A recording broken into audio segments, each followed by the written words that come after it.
Assalamualaikum warahmatullahi wabarakatuh.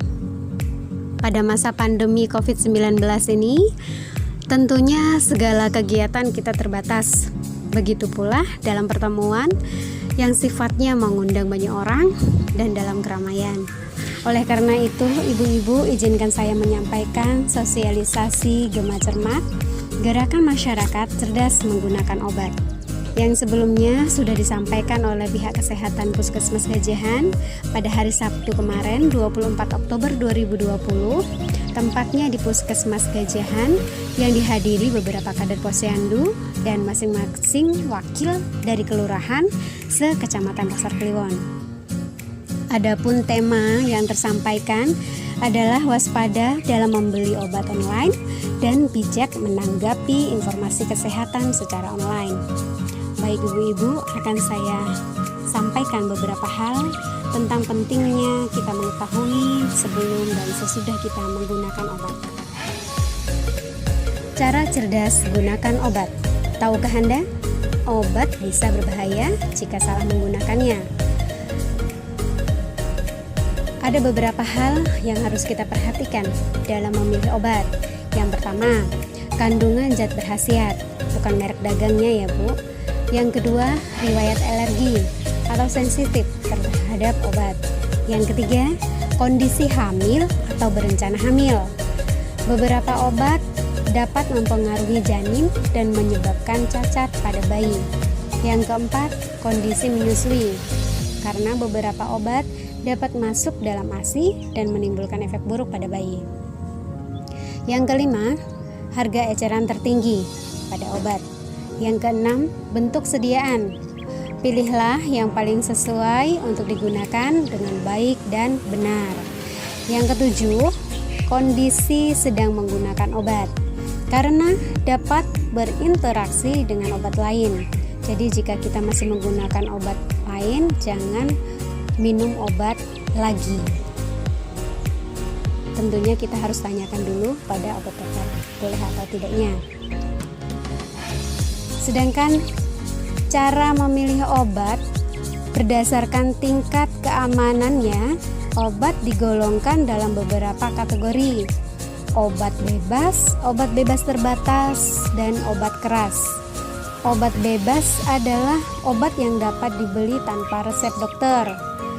Obat bebas terbatas adalah obat keras yang dapat dibeli tanpa resep dokter, namun penggunaannya harus memperhatikan aturan pakai dan peringatan pada kemasan.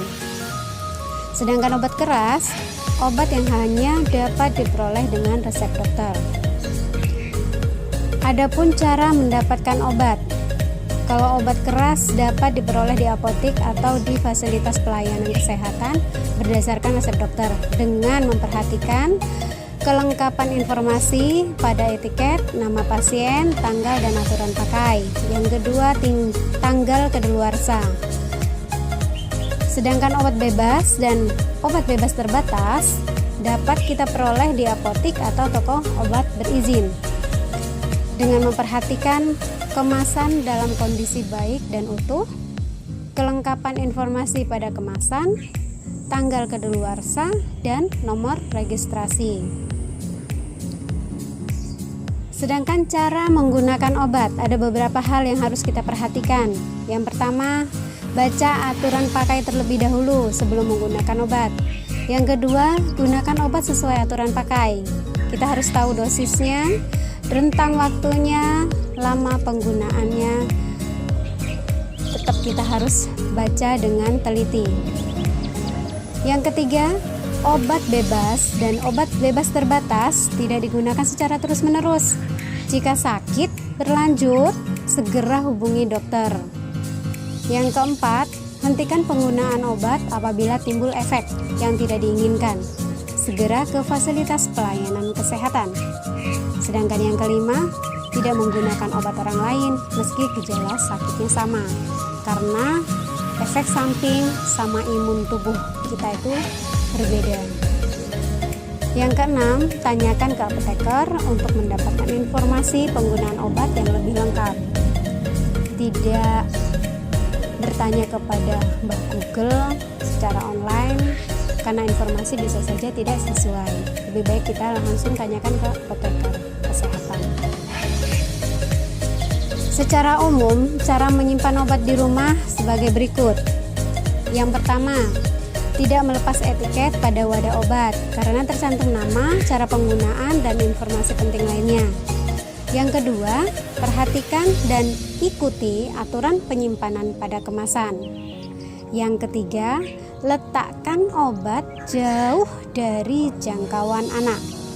Yang keempat, simpan obat dalam kemasan asli dan wadah tertutup rapat.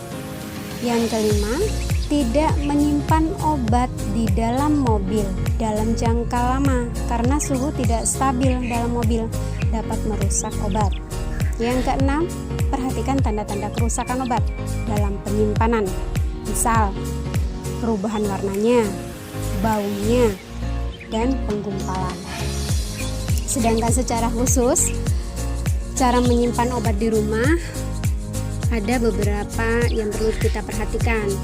Yang pertama, tablet dan kapsul tidak disimpan di tempat panas atau lembab. Yang kedua, obat sirup tidak disimpan dalam lemari pendingin. Yang ketiga, obat untuk vagina atau ovula dan anus suppositoria disimpan di lemari pendingin, tapi bukan pada bagian freezer, di bawah freezer agar tidak melalui pada suhu ruangan. Yang keempat, obat bentuk aerosol atau spray tidak disimpan di tempat bersuhu tinggi karena dapat merusak dan meledak. Yang kelima, insulin yang belum digunakan harus disimpan di lemari pendingin, tapi setelah digunakan disimpan di suhu ruangan. Nah, ada cara pembuangan obat yang harus kita perhatikan dalam membuang obat. Yang pertama, tentunya kita harus pisahkan dulu isi obat dari kemasan. Terus yang kedua, lepaskan etiket dan tutup dari wadah, botol atau tube. Yang ketiga, buang kemasan obat, tapi setelah dirobek atau digunting. Terus yang keempat, buang isi obat sirup ke saluran pembuangan air, jamban setelah diencerkan. Hancurkan botolnya dan baru buang di tempat sampah. Yang kelima, buang obat tablet atau kapsul di tempat sampah setelah dihancurkan. Yang keenam, gunting tube salep atau krim terlebih dahulu dan buang secara terpisah dari tutupnya di tempat sampah. Yang ketujuh, buang jarum insulin setelah dirusak dan dalam keadaan tutup terpasang kembali. Jadi harus dirusak dulu baru ditutup kembali dan dibuang di tempat sampah. Nah, ketika Anda mendapatkan obat, ayo tanya 5O. Apa aja sih 5O itu? O yang pertama itu, obat ini apa nama dan kandungannya?